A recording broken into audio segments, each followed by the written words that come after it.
Welcome to mega nine TV. నేను సిరాజ్. ఈ రోజుల్లో భారతదేశంలో మావోయిజం అనేది క్రమంగా తగ్గిపోతూ క్షీణించేటువంటి దశకు వస్తుందా? వన్ బై వన్ మావోలందరూ కూడా క్రమంగా తగ్గిపోతే ఇక్కడికక్కడ లొంగుబాటు, మరోవైపు ఆపరేషన్ ఖగార్తో మరి ముఖ్యంగా చెప్తున్నాను, ఆపరేషన్ ఖగార్తో కేంద్ర ప్రభుత్వం ఒక ఉక్కుపాదం మోపుతుందా అంటే అవుననే సమాధానం వినిపిస్తుంది. ప్రజెంట్ దేశవ్యాప్తంగా మావోయిజం అనేది లేకుండా చేయాలి, ఇది కేంద్ర ప్రభుత్వం చెప్పినటువంటి మాట. 26 మార్చ్ 2026 ఈనాటికి దేశవ్యాప్తంగా మావోయిజం లేకుండా ఆపరేషన్ ఖగాని మేము ఇంప్లిమెంట్ చేస్తున్నాం. నక్సలిజం అనేటువంటి మాట ఉండకూడదు, ఇది కేంద్ర హోంశాఖ మంత్రి చెప్పినటువంటి మాట.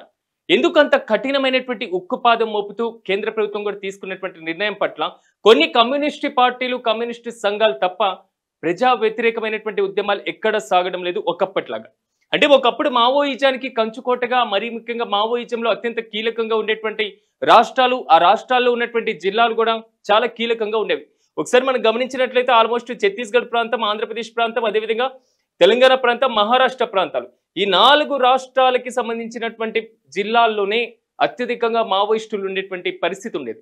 క్రమంగా వారి యొక్క మనుగడ తగ్గిపోతుంది. క్రమంగా ఒకప్పుడు మావోయిజం అంటే స్థానికంగా ఉన్నటువంటి పరిస్థితులు, లోకల్లో ఉన్నటువంటి సిచ్యువేషన్స్, వారు ఎదుర్కొంటున్నటువంటి సమస్యలు, గిరిజనులు ఎదుర్కొంటున్నటువంటి సమస్యలు, గిరిజనుల ఆదివాసీ ప్రాంతాల్లో ఎదురవుతున్నటువంటి సమస్యలు, ఇలాంటి వాటి మీద పోరాటం చేస్తూ కేంద్ర రాష్ట్ర ప్రభుత్వ విధానాలకు వ్యతిరేకంగా వారు పోరాటం సాగిస్తూ ఉండేటువంటి వారు. కానీ ఈ రోజుల్లో అలాంటి పరిస్థితులు లేనటువంటి సిచ్యువేషన్ అయితే కనబడుతుంది. దీనికి అనేక కారణాలు ఉన్నాయి. మావోయిజం తగ్గడానికి కారణాలు ఏంటి? మావోయిజం ఒకప్పుడు ఉన్నటువంటి సిచ్యువేషన్ కాకుండా ఇంత భారీ స్థాయిలో తగ్గిపోవడానికి రీజన్స్ ఏంటి అనేటువంటి అంశాన్ని ఒకసారి మనం పరిశీలిద్దాం. సో నివేదికలు చెప్తున్నటువంటి అంశం ప్రకారం ఒకప్పుడు అంటే 1990 నాటికి ఒక్కసారి మనం గమనించినట్లయితే 1990 నాటికి దేశవ్యాప్తంగా 180 మావోయిస్టు ప్రభావితమైనటువంటి జిల్లాలు ఉండేటువంటి పరిస్థితి ఉండేవి. కానీ క్రమంగా అంటే ఆల్మోస్ట్ 2014 నాటికి ఎంత శాతం? కేవలం 18 జిల్లాల వరకు మాత్రమే పడిపోయింది. అంటే 90% వరకు మావోయిజం ప్రభావితమైనటువంటి జిల్లాలన్నీ కూడా కనుమరుగైనవి. ఒకసారి మనం నివేదికలు కూడా ఒక్కసారి పరిశీలిద్దాం. 2025 నాటికి ఇక్కడికి వచ్చినటువంటి పరిస్థితి ఈ 18 జిల్లాల కంటే ఇంకా తక్కువగా ఉన్నటువంటి పరిస్థితి. ఒకసారి జిల్లాల వ్యాప్తంగా ఉన్నటువంటి నివేదిక ఏంటి? మావోయిస్టు ప్రభావితమైనటువంటి ప్రాంతాల్లో ఇంకా ఈ ప్రభావం తగ్గుతూ ఉండడానికి కారణాలు ఏంటి? వివిధ రాష్ట్రాల్లో ఉన్నటువంటి దీని యొక్క ప్రభావం ఏంటి? ఒకసారి మనం పరిశీలిస్తే స్పష్టంగా చెప్తున్నాయి నివేదికలన్నీ కూడా. ప్రజెంట్ 18 జిల్లాల్లో మాత్రమే మావోయిస్టు ప్రభావితమైనటువంటి అంశాలు ఉన్నాయి. దాంట్లో మహారాష్ట్ర, ఛత్తీస్గఢ్ ప్రాంతంలో వచ్చేసి 11 జిల్లాలు ఛత్తీస్గఢ్ ప్రాంతంలో ఉన్నాయి. 11 జిల్లాలు అత్యంత కీలకంగా బీజాపూర్, సుక్మా, కాంకేర్, ఈ 4 జిల్లాలు అత్యంత కీలకంగా ఉన్నాయి. ఎందుకంటే ఒకప్పుడు ఛత్తీస్గఢ్ ప్రాంతంలో మావోయిజం ఏ విధంగా ఉంటుందో మీకు ప్రత్యేకంగా చెప్పాల్సినటువంటి అవసరం లేదు. ఎమ్మెల్యేలను, ఎంపీలను, కేంద్ర మంత్రులను కూడా కాల్చి చంపినటువంటి ఘటనలు. ఒకవేళ రోడ్డు వేసడానికి, రోడ్డు అభివృద్ధి కార్యక్రమాలకు వెళ్ళినా అక్కడ పూర్తి స్థాయిలో మందు పాత్రలు పెట్టి పేల్చేసినటువంటి ఘటనలు, ప్రతి దాన్ని కూడా అడ్డుకుంటూ హెచ్చరికలు జారీ చేసినటువంటి ఘటనలు ఈ మొత్తం కూడా మనం ఛత్తీస్గఢ్ ప్రాంతంలో చూసాం. ఉమ్మడి మధ్యప్రదేశ్ రాష్ట్రంలో ఉన్నప్పుడు కూడా ఇదే తంతు సాగి ఇదే పరంపరలో ఉండేవి. ఇక నెక్స్ట్ ఛత్తీస్గఢ్ అయిపోయిన తర్వాత మనకి జార్ఖండ్ లో దాదాపు ఒక 3 జిల్లాలు జార్ఖండ్ లో అయితే స్పష్టంగా కనబడుతున్నాయి. దాంట్లో పశ్చిమ సిగ్భూమ్ జిల్లా మాత్రం అత్యంత ప్రభావం ఎక్కువగా ఉన్నటువంటి జిల్లాగా మాత్రం నివేదికలు చెప్తున్నటువంటి అంశం. ఇక మహారాష్ట్ర ప్రాంతంలో 2 జిల్లాలు అయితే చాలా ఎక్కువగా మావోయిస్టు ప్రభావితమైనటువంటి అంశం ఉంది. దీంట్లో గచ్చిరౌలి జిల్లాలు మాత్రం అత్యధిక ప్రభావం ఎక్కువగా కనబడుతున్నటువంటి పరిస్థితి కనబడుతుంది. ఇక ఆంధ్రప్రదేశ్ లో వచ్చేసి ఏజెన్సీ జిల్లా అంటే అల్లూరి సీతారామరాజు జిల్లా ఏదైతే ఉందో దీని ప్రభావం ఎక్కువగా కనబడుతుంది.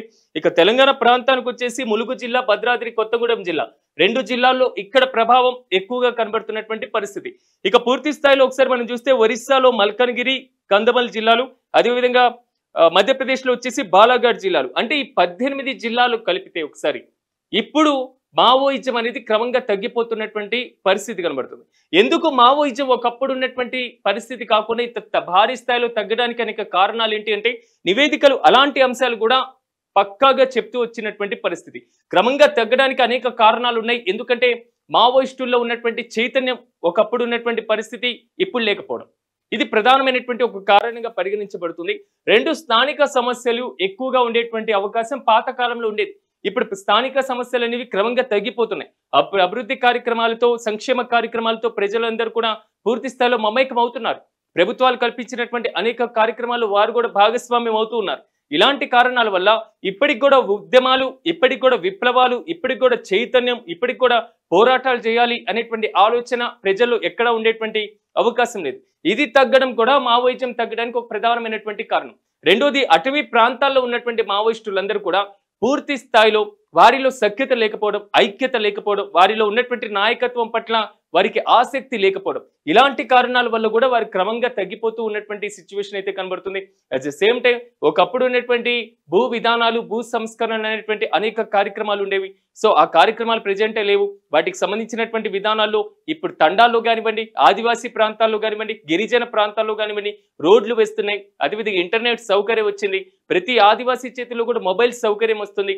ప్రభుత్వ పథకాలు అందుతున్నాయి. సో ఇలాంటి వాటితో మారుమూల ప్రాంతాల్లో కూడా ప్రభుత్వం వెళ్తుంది కాబట్టి సో ప్రజలు ఇలాంటి ఉద్యమాలు, ఇలాంటి హింసాత్మకమైనటువంటి ఘటనల వైపు మళ్లించేటువంటి ధోరణి, ఆలోచన ఏదైతే ఉందో దాన్ని కొంతవరకు వెనక్కి తగ్గేటువంటి అవకాశాన్ని, మార్చుకునేటువంటి విధానాన్ని మాత్రం ప్రజలు ప్రత్యామ్నాయమైనటువంటి ఒక వేని ఎంచుకున్నారు అనేది మాత్రం చాలా స్పష్టంగా అర్థమవుతుంది. రెండోది కూడా కేంద్ర ప్రభుత్వం ఇందాక మనం చెప్పుకున్నట్లుగా ఆపరేషన్ ఖగార్ను ప్రవేశపెట్టడం, ఆపరేషన్ ఖగార్ ద్వారా కఠినమైనటువంటి నిబంధనలు ఇంప్లిమెంట్ చేయడం, ఎట్ ద సేమ్ టైం క్షేత్రస్థాయిలో అంటే ఎవరూ లేకుండా పూర్తి స్థాయిలో లొంగుబాటు, ఒకటి లొంగిపోవాలి, రెండు మరణించాలి. అంటే ఈ రెండు అంశాలు, ఈ రెండు ఆప్షన్స్ మాత్రమే మావోయిస్టుల ముందు కనబడ్డాయి. ఒకటి, లొంగిపోతే ప్రభుత్వంలో జనజీవన స్రవంతిలో కలిసిపోయేటువంటి అవకాశం ఉంది. గతంలో మనం చూసుకున్నాం, మావోయిజంలో పనిచేసి నక్సలైట్లుగా పనిచేసి రాష్ట్ర మంత్రులుగా, కేంద్ర మంత్రులుగా, ఎంపీలుగా, ఎమ్మెల్యేలుగా ప్రాతినిధ్యం వహించినటువంటి వారు అనేక మంది ఉన్నారు. సో ఇలాగ లొంగిపోయేటువంటి పరిస్థితి, ఒకవేళ సమాజంలో కలిసిపోయి సమాజంలోనే పోరాటం చేస్తే మంచి పద్ధతి ఉంటుంది కదా. రీసెంట్ గా మహారాష్ట్రలో లొంగిపోయినటువంటి మల్లోజిలా చేసినటువంటి కామెంట్స్. కాబట్టి మనం అటవీ ప్రాంతాల్లో ఉండాల్సినటువంటి అవసరం లేదు. ప్రజా సమాజంలోకి వచ్చేసి ఇక్కడ కూడా మనం పోరాటం చేయడానికి, ఇక్కడ ప్రజా సమస్యలు ప్రస్తావించడానికి ఒక అవకాశం ఉంటుంది అనేది మాత్రం ఆయన చెప్పినటువంటి మాట. రెండోది, మావోయిస్టులు అటవీ ప్రాంతాల్లోనే ఎక్కువగా ఉంటారు. ఒకసారి మనం ఛత్తీస్గఢ్, మధ్యప్రదేశ్, మహారాష్ట్ర, తెలంగాణ, ఆంధ్రప్రదేశ్, ఒరిస్సా ఈ బెల్ట్ను చూసుకుంటే ఈ బెల్ట్ ఆల్మోస్ట్ అటవీ ప్రాంతం ఎక్కువగా ఉంటుంది.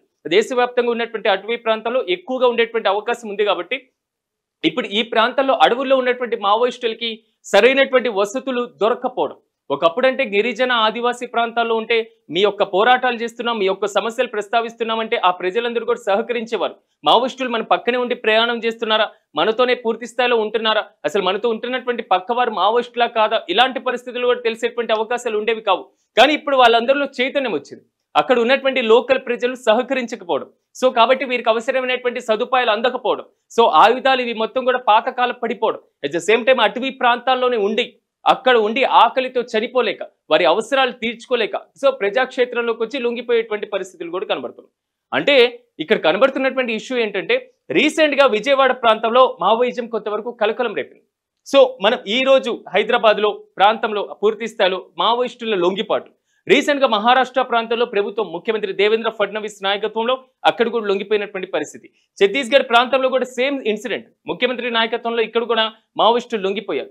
ఈ రోజు పూర్తి స్థాయిలో లొంగిపోయినటువంటి పరిస్థితి. అంటే ఆల్మోస్ట్ ఇక్కడ కనబడుతున్నటువంటి ఇన్సిడెంట్స్ ఏంటంటే, మావోయిస్టుల్లో చైతన్యం వచ్చింది అనడం కన్నా ప్రెజెంట్ ఉన్నటువంటి సిచ్యువేషన్ బేస్ చేసుకొని వారు కూడా సమాజంతో కలిసిపోయి పూర్తి స్థాయిలో పరిపాలన, మరి ముఖ్యంగా ఏదైతే సమాజ విధానాలు ఉన్నాయో సో వీటిలో మేము కూడా మమేకమై ముందుకు సాగితే కొంతవరకు మంచిది అనేటువంటి ఆలోచన మాత్రం మావోయిస్టులు ఎక్కువగా కనబడుతుంది. అది ఆర్థిక పరమైన, సామాజిక పరమైన, రాజకీయ పరమైనటువంటి కారణాలు ఏవైనా ఉండొచ్చు, కానీ క్రమంగా ఇది సాగుతూ ఉండడం మాత్రం కొంతవరకు అందరూ ఆశిస్తూ దీన్ని స్వాగతిస్తున్నటువంటి పరిస్థితి అయితే చాలా స్పష్టంగా కనబడుతుంది. చూద్దాం ఇంకా అటవీ ప్రాంతాల్లో ఉన్నటువంటి మావోయిస్టులు ఎంతవరకు ఉన్నారు, వారు కూడా లొంగిపోయేటువంటి అవకాశం ఉందా లేదా, హింసాత్మకమైనటువంటి వాతావరణం కాకుండా కేంద్ర ప్రభుత్వం ప్రవేశపెట్టిన ఆపరేషన్ ఖగార్ ద్వారా వీరు కూడా లొంగిపోయేటువంటి అవకాశం ఉందా అనేది దానిపైన మరింత క్లారిటీ వచ్చేటువంటి అవకాశం అయితే ఉంది. ఇప్పటి వరకు జరుగుతున్న దాని పట్ల మాత్రం భిన్నమైనటువంటి అభిప్రాయాలు అయితే వ్యక్తమవుతున్నటువంటి పరిస్థితి కనబడుతుంది. సో మరిన్ని విశ్లేషణాత్మకమైనటువంటి అంశాలతో మళ్ళీ కలుద్దాం. చూస్తూనే ఉండండి మెగా 9.